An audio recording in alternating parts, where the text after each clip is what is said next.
he would tell me, because he knew he had a problem, and he'd say, don't ever drink, don't ever smoke. He'd always add smoking because he did smoke a lot, which is, not very healthy. But he'd say, don't ever drink, don't ever drink. He'd tell me every time. I said, don't ever drink, because he knew he had this addiction. And I never had a glass of alcohol. Never, ever did I have a glass of alcohol because of him. And I would say that if I did drink, I could, conceivably be the type of personality that would have, like you, that would have a problem.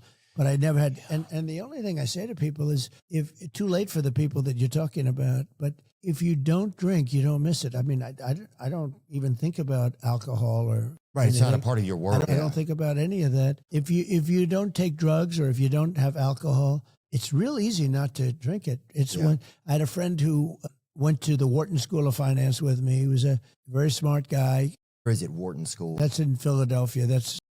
But this person that I met, he hated the taste of scotch. Hated it. Couldn't stand it.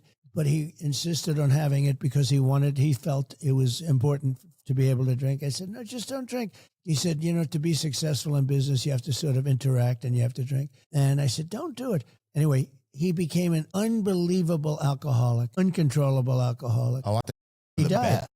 Yeah, and he died. He was but he hated the taste of scotch. And then he couldn't live without it. Wow. Yeah. Do you remember the last time that you spent with your brother? I do. And he'd have periods where he'd get sick, very sick, and we thought we'd lose him or we lost him. Then he'd get better. And that happened 5 or 6 times. I mean, where you thought you lost him, and then he got better. And it was amazing. I mean, he was, certainly very strong in that sense. And I just tell people it's so tragic. Don't drink. Just don't drink. Yeah. And you're not going to have a problem. Like even you, if you didn't drink, you would never, but you probably maybe wouldn't be successful like you are. It's part of your story. Right? It helped me a lot. Yeah, because I don't know what would happen probably. Well, he was wise in a sense. I mean, think of it.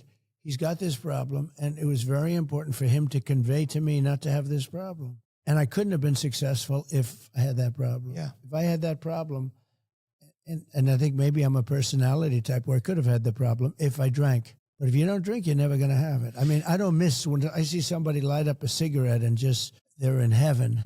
My brother went through a lot of stuff so that I didn't have to go through it. And then I get to see him and learn. Is he okay now? Yeah, he's doing great now. But yeah. It doesn't necessarily have to be a brother, but in this case, it was very personal. It was a brother, and I learned not to drink, and I learned not to smoke cigarettes. Now, I don't know that I would have smoked cigarettes. I probably would have drank. I think, there's no reason not to drink, but I had a reason because he told me, just that was it. Don't do it. Yeah. Yeah.